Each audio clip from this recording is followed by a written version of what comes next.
In this video, we're going to be talking about sales tax and car tax. And so, when you're first looking at this worksheet, the first thing I did is gave you a quick little example here, where this is a receipt. Every time you buy something, this is what you're given.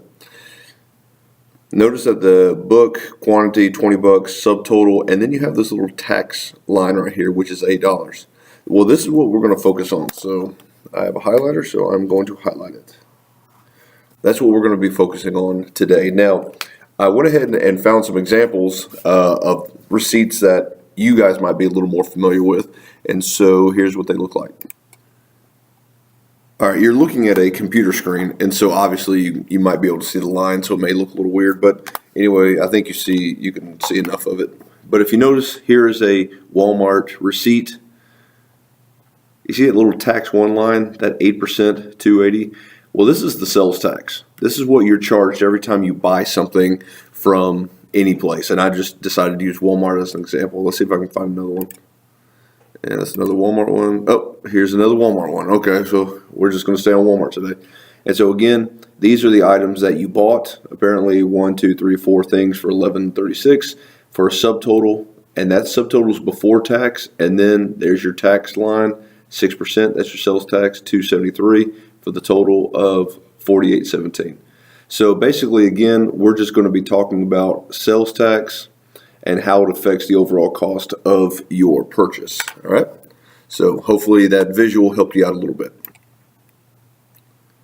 All right. So going back to the worksheet, here's just a couple of examples of the Georgia sales tax. I don't think these have changed over the years. They might have, but I don't think they have. So like Gwinnett County has a 6%, Barrow Walton has 7%, Atlanta has an 8% sales tax. So anything you buy will be taxed based upon that sales tax rate. So let's just go ahead and dive into one. So Becky went to a store to buy a pair of shoes, and the shoes cost $85 and $85.89, and the store is located in Snellville, where the sales tax is 6%. All right, so what we have here, the $85.89 represents the subtotal.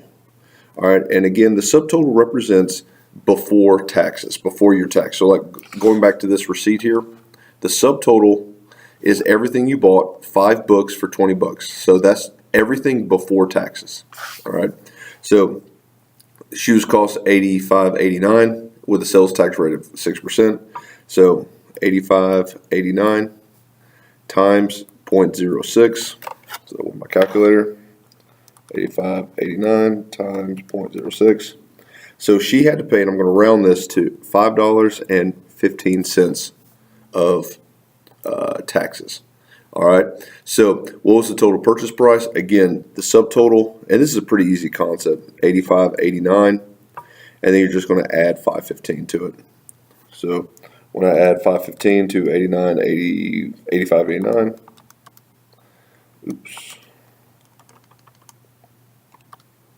I get $91.04. All right, so that means she would have to pay $91.04. All right, so example number 2, Sarah's at the local Dollar General to buy a few items. She bought eggs for $1.22, paper towels for $1.99, cheese for $3.49, paper plates. The sales tax is 7%. However, here we go. The sales tax is not charged on food items. All right, so this concept, again, very similar to the last one, except now what you're doing is you're taking her entire order and separating it between food and non-food. So non-food, and then you have food. All right, so just go through it. All right, so she bought eggs. Well, eggs is a food item, $1.22. Paper towels. Well, hopefully you're not eating paper towels. Cheese, you can eat cheese, $49. Paper plates for $109. And that's it. All right, so it says, however, the sales tax is not charged for food items. So I'm just going to go ahead and add up her food items, and that gives me $421. All right, I'm going to hold on to that for a second. This is non-food. So I'm going to add this up. I get $308. But here's the thing. The sales tax is included on this one, meaning you have to multiply the sales tax for this. So I'm going to times this by 0.07. So I'm going to times it by 0.07. So when I do that, I get a tax of 22 cents. All right. So here's the thing. Remember, non-food items was $308. Food items $471 with a tax of 22 cents. All right, so what was her subtotal? Well, I guess I should have done that. So her subtotal was before tax 308 and 471, 779, and then how much was her total purchase? Was all that 801. All right, so the biggest challenge between this here is just making sure you're separating everything like we did. All right, so now this next thing that we're going to run to is a car tax. Now, again, I'm going to keep things pretty basic, but a car tax, an ad valorem tax, TAVT, I'm keeping these very basic, is very similar to a sales tax. All right, so it kind of works mathematically like a sales tax. All right, so we're not really running away from the whole sales tax thing. All right, now every time you have to buy, now basically what this little brief history is, and that is every time you have a birthday, every time, and if you have a car, you have to pay money to the government to get a little tag, a little sticker that goes on your license plate, and that's called the ad valorem tax. And so every year you got to pay that. Well, if you buy a car, usually the first year that you buy the car, you don't have to pay that birthday tax. All right, and because you're paying it at the dealership. Okay, so if I just confused you, then forget everything I said and just pay attention to the math because we're keeping things basic today. All right, so Carrie purchased a used car for $740 and had to pay a 8.5% sales tax. How much did she pay?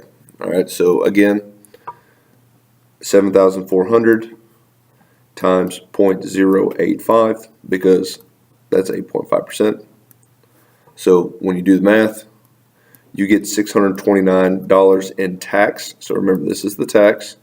This was the original purchase of the car. So to get the total purchase of the car, you would simply just add it all up. $8,029. All right.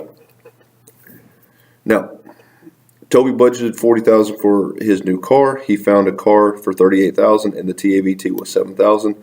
What is the total price of the car? All right, so again, very similar to the one that we just dealt with. So $38,000, that was the price of the car, and the TAVT was 7%. So when you multiply, you get $2,660 in tax. So that's tax. This right here was the original purchase price of the car, or the subtotal of the car.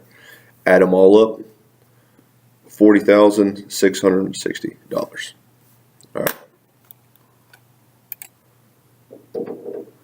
All right, so that is it. I don't know why my screen went so blurry, but it did. But anyway, that's the overall concept of sales tax. Not a very involved topic, so hopefully you figured this out pretty easily. So let me know if you have any questions. Thank you.